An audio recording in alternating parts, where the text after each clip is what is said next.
being protected. Absolutely not. So now they're trying to get it into. hang on, I want to come back to that. So credit to Marsha Blackburn and other Senate Republicans. They stood up, they got that thing out of the bill, and it passed without the moratorium being in there. Transitioning, giving credit to Steve Bannon and the War Room, they have been all over this. And Steve does a great job with tracking and accountability.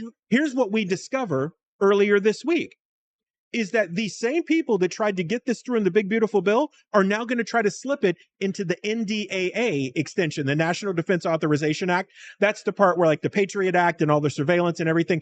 If this thing doesn't pass, then our safety and security are at risk. So meanwhile, P.S., there are people that are going after the Patriot Act because the Patriot Act is the reason why we're looking at what we're looking at. So if we undo the Patriot Act, right, then we can undo some of the control that the federal government has. Exactly. Like Bill Federer says, the reason why our government looks the way that it does is because they keep amending the amendments of the amendments. Instead of going back to the original Constitution and what our forefathers told us, they just keep bastardizing what we've got so that they can have now control.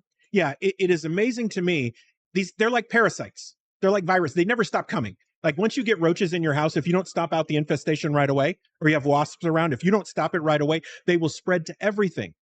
That's your legislature right now. So what they're going to try to do, and Josh Hawley actually talked about this yesterday. Right. He said that there is a Senate committee that meets in secret and their votes are off the record. As a sitting senator, he has no idea what is going on in that markup meeting for this thing to get into the NDAA bill, which they're going to try to pass in September. So add to that Catherine Austin Fitts says there's 2 books in our federal government. Correct. Financial books, and if they were to reconcile the 2 of them together, we'd find all the money that they've spent. But, there's one book that we can see and one book that we can't see. Right.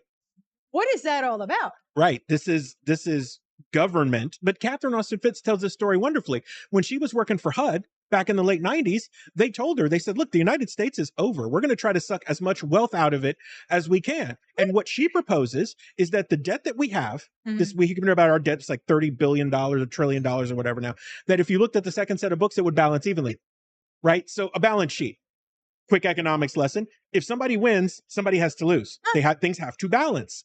Right? It is very easy to manipulate balance sheets. Now, I mean, we could go down the economic road with the work that we've done, but people can find that if they go to the site. But so wrap that into WorldCoin. Yeah. So WorldCoin, if you're not familiar with Sam Altman, quick introduction. Sam Altman is the founder of ChatGPT or OpenAI, which provides ChatGPT. Sam Altman made a ton of money in tech, like most of the tech bros. Little odd, like most of the tech bros, right?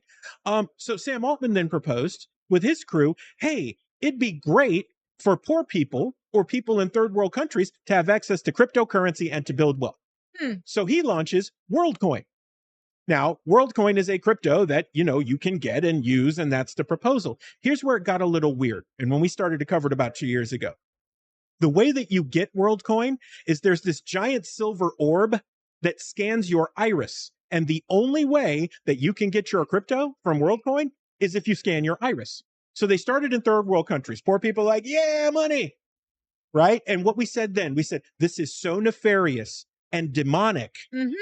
The eyes are the window to the soul, amen?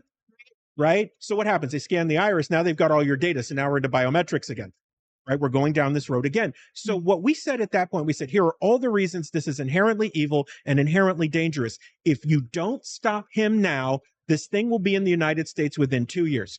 2 months ago, WorldCoin launches in 7 cities starting in San Francisco.